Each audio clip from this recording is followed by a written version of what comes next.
안녕하십니까, 레필입니다. 네, 시스템 반도체 6월 24일, 6월 23일이죠. 시스템 반도체 파운드리 종목 리뷰하도록 하겠습니다. 자, 먼저 증시부터 보겠습니다. 코스피, 코스닥 둘 다 상승했고요.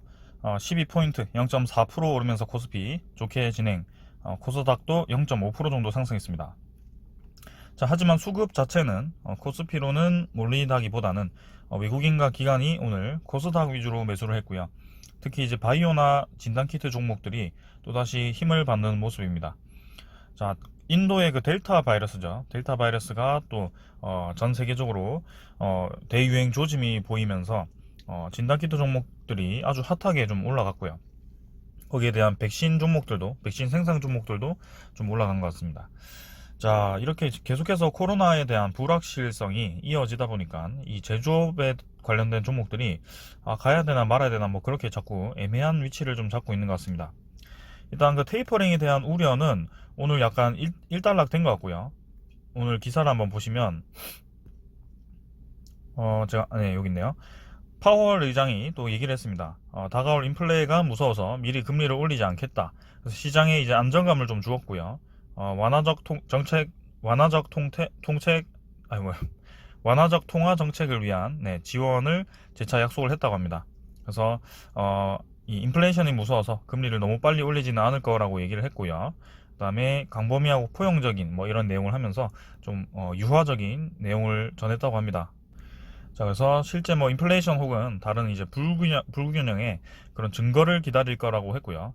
확실한 그 포인트가 나올 때까지 뭐 금리 인상을 하지 않겠다라는 거죠. 그래서 사실 이제 FOMC의 그 방향에 대해서는 그 선거 뭐죠? FOMC 위원들이죠. 그 위원들이 앞으로 금리가 올라갈 것인가 말 것인가를 이제 투표를 하는 상황에서 조금 더 이제 일찍 올릴 수도 있겠다라고 추측하는 의원들이 늘었다라고 이제 생각을 해가지고 거기서 이제 테이퍼링에 대한 우려가 나왔는데요. 그 테이퍼링 우려를 어느 정도 낮출 수 있는 좋은 얘기가 좀 나왔습니다. 자, 그래서 지금은 사실 이 테이퍼링도 좀 그렇지만 신종 코로나 바이러스에 대해서 아직까지 자유로운 그런 상황이 아닙니다. 그래서 뭔가 굉장히 좀 불확실한 이런 시장이 계속 이어지고 있고요. 다행히 그런 테이퍼링 발언으로 인해서 어제 미국 증시는 반등을 해서 올라가기 시작했습니다. 특히 이제 나스닥 차트를 보시면 전고점을 이제 돌파를 하면서 위로 올라갔습니다. 자, 저는 굉장히 좋은 신호라고 생각을 하고요. 증시가 이제 불확실한 구간에서 하락하지 않고 오히려 위로 힘을 받아서 올라간다는 점, 우리나라도 그렇게 될 가능성이 상당히 높다라고 생각을 합니다. 코스피도 계속 고점 부근에서 위치를 잡고 있고요. 이 정도 오랜 횡보 구간을 이겨낸다면 대형주 위주의 상승이 계속 나온다고 여러분들께 전달드리고 있습니다. 코스닥도 마찬가지 1000포인트 위에서 이제 놀 것 같고요. 전고점 이번에 이제 진단키트와 그런 코로나 관련주들이 또다시 힘을 받으면서 전고점을 돌파할 가능성도 있어 보입니다. 자, 반도체 종목들이 상대적으로 이제 코로나에 의해서 그런 약세를 띠고 있는데요. 어느 정도 시간이 좀 필요할 것 같고, 이 델타 코로나 바이러스에 대해서 이 경제가 어떻게 또 반응을 할지 유의 깊게 지켜보는 것이 좋을 것 같습니다. 자, 오늘은 뭐 이 정도로 간단하게 보고 넘어가도록 하겠습니다. 자, 반도체 종목들이 지금 약세를 띠고 있습니다. 근데 분명히 저는 이 반도체 사이클이 돌아올 거라고 생각을 하고요. 계속해서 이제 기다리고 있는데 좀 지루한 나날들이 이어지고 있습니다. 그래서 중도 이탈을 하는 분들도 계실 거고요. 좀 참지 못하는 분들이 있을 것 같습니다. 지금 최근에 코로나 바이러스로 인해서 또다시 인도의 그 델타 바이러스로 인해서 지금 왔다 갔다 하고 있는데요. 제조업과 뭐 바이오 이 왔다 갔다 경기 회복이 될까 안 될까 하면서 혼란스러운 시장이 이어지고 있습니다. 하지만 자, 여기 기사에서도 좀 나왔듯이 반도체 대호황기가 이제 올 거거든요. 네. 반도체 가격이 실제로 상승을 좀 하고 있고요. 신규 팹 공장이죠. 공장이 이제 착공이 되고 실제로 장비 투자도 많이 할 거고요. 그럼 반도체 관련 장비주들도 오를 것이고 이렇게 라인 투자라는 기업들도 오를 것이고 라인에서 생산하는 기업들도 오를 거라고 생각합니다. 자, 그래서 세계 반도체 장비 시장이 뜨겁게 달아오르고 있다. 삼성전자, TSMC, 인텔, 글로벌 파운더리, 난냐 뭐 등 글로벌 반도체 기업들이 신규 팹 착공을 앞두고 있기 때문이다. 뭐 이렇게 얘기를 하고 간단하게 보고 넘어가도록 하겠습니다. 이 광고가 엄청 많네요. 자, 그래서 반도체는 지금 저는 삼성전자도 지금 계속해서 말씀을 드리고 있고요. 조금만 더 기다려 봅시다. 지금 시장이 뭔가 매우 애매하게 움직여서 반도체 사이클이 생각보다 출발을 안 하고 있는데요. 지금 어느 정도 왔다라고 저는 생각이 들거든요. 그래서 계속 기다리고 있습니다. 자, 그러면 종목부터 한번 볼게요. SLP 반도체 7,380원으로 마무리했고, 자, 사실은 21선을 깨버렸고요. 121선과 21선을 깨버리는 음봉이 나왔기 때문에 조금 이제 애매하게 받아들일 수 있습니다. 근데 이 SFP 반도체의 특성상 한 번씩 이렇게 깨는 흐름이 너무 뭐 빈번하게 나와가지고 저는 괜찮다라고 생각하고요, 아직. 그 다음에 이 최후의 선까지 7,000원 선이죠. 그 선까지도 제가 어느 정도 받쳐놨기 때문에 저는 괜찮다라고 생각합니다. 그래서 이 정도는 쌍바닥 라인 정도라고 생각하시고 내일 좀 좋게 진행이 되면서 올라갔으면 하고요. 확실히 이제 거래량 자체가 많이 죽어 있는 상태여서 SFP 반도체가 거래가 한번 터진다면 분명히 이 의문선이죠. 의문구름을 한 번에 뚫어버리는 그런 양봉이 나올 가능성이 저는 있다라고 봅니다. 그래서 그게 이제 어떤 뉴스를 띄우면서 어떻게 올라갈지 모르겠습니다만 분명히 지금 반도체가 대호황기가 온다라고 계속해서 언급이 되고 있는데 시장에서는 반응이 별로 없습니다. 자, 그래서 분명히 사이클이 투자자들이 관심을 가지고 투자를 할 때쯤 되면 확실하게 올라가는 게 이제 이런 종목이기 때문에 조금 더 시간을 두고 한번 보는 게 좋을 것 같고요. 자, 만약에 아까 제가 지정했던 그 마지막 라인선까지도 이탈을 해버리면 좀 이제 애매하게 241선까지도 볼 수 있는 상황이기 때문에 거기에 대해서는 좀 조심을 하시는 게 좋을 것 같은데 웬만해서는 그 자리는 가진 않을 것 같고요. 네, 조금 더 시간을 두고 보도록 합시다. 자, 그래서 투자자 이렇게 보시면 외국인이 이제 매수를 좀 하다가도 이렇게 매도를 다 해버렸고요. 기관도 같이 매도를 하면서 이 SFP 반도체가 좀 힘없이 좀 흘러내리는 그런 움직임이 나왔습니다. 자, 하지만 몇십만 주씩 이렇게 거래가 되는 것이 아니고 SFP 반도체가 한 번씩 올라갈 때 보면 아주 이제 기관이나 외국인이 크게 들어오는 경향이 있었기 때문에 거기에 대해서 한번 기다리시면 될 것 같고요. 자, 지금 분명히 비메모리 반도체, 시스템 반도체는 한번 슈팅이 다시 한번 올 거라고 생각합니다. 기다려 봅시다. 자, 시그네틱스 지금 95원 하락해서 5% 하락했고요. 지금 생각보다 이제 하락을 좀 많이 했습니다. 그래서 21선까지도 깨버렸는데요.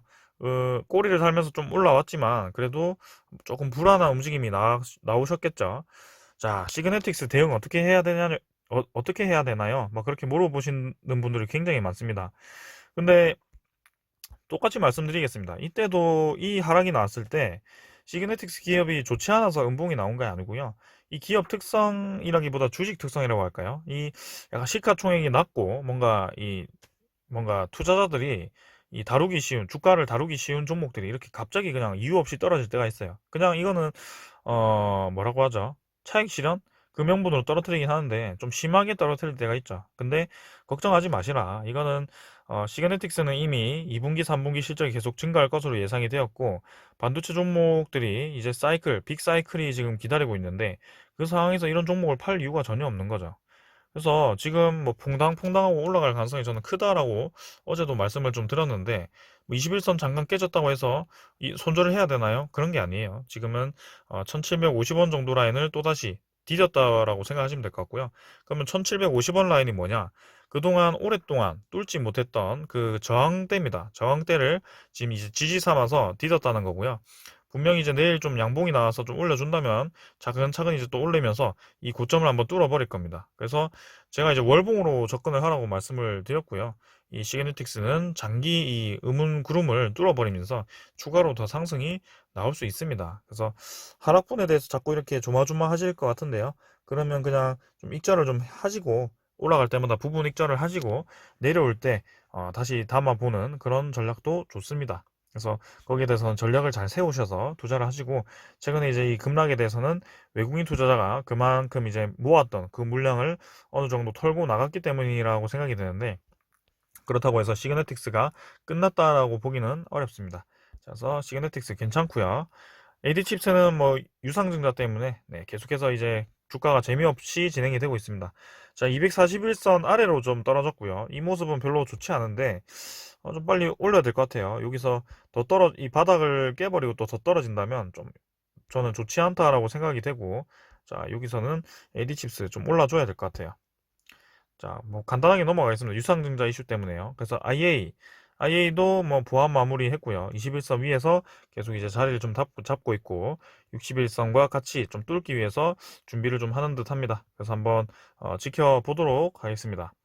그 다음은 러셀이고요. 러셀은 90원 올라서 5,110원 네, 이렇게 마무리를 좀 했습니다. 그래서 부근에서 계속해서 이 횡보를 좀 하는 모습이고, 자, 한번 이제 이평선들이 모인 지점에서 좀 올라가줘야 되는 타이밍이긴 한데요. 그것도 이제 SFA 반도체처럼 갑자기 이 의무선을 돌파를 해버리는 경우가 나올 거라고 생각합니다. 그래서 큰 박스권 내에서 계속해서 진행이 되고 있기 때문에 좀 더 시간을 가지고 반도체 전체가 움직이기 기다리면 될 것 같습니다. 자, 분명히 이제 삼성전자가 좀 움직여야 된다라고 제가 말씀을 드렸는데, 삼성전자 자체가 좀 재미없게 진행이 되고 있습니다. 근데, 자, 반도체 가격도 차근차근 올라가고 있고요. 디램 익스체인지 제가 뭐 말씀드린 그 사이트 보시면 열심히 올라가고 있습니다. 뭐 말 나온 김에 한번 볼까요, 지금? 자, 디램 익스체인지의 네, 여기 보시면 반도체 가격이 좀 나옵니다. D램 가격이 나오는데요. 사실 시스템 반도체, 비메모리 반도체이기 때문에 뭐 조금 다른 얘기가 될 수 있지만 이걸 한번 참고를 하시면 반도체 가격이 이미 상승을 계속해서 시작을 했고 끊임없이 하루도 하락하지 않고 올라가고 있다는 점을 보실 수 있습니다. 그래서 이미 전고점을 돌파를 했고요. 삼성전자 차트와 굉장히 유사한 흐름을 이어가고 있기 때문에 앞으로의 삼성전자는 이런 식으로 움직일 거다라고 예상을 할 수 있습니다. 자, 그래서 코로나19가 어느 정도 진정이 좀 되고 테이퍼링에 대해서도 이 파월 의장이 인플레가 무서워서 금리 인상을 빠르게 하는 일은 없다라고 안심을 시켰기 때문에 저는 이 반도체 사이클 분명히 온다고 생각을 하고요. 그때는 이제 코스피를 주도를 할 겁니다. 자, 그때까지 조금만 더 기다려 보도록 합시다. 감사합니다.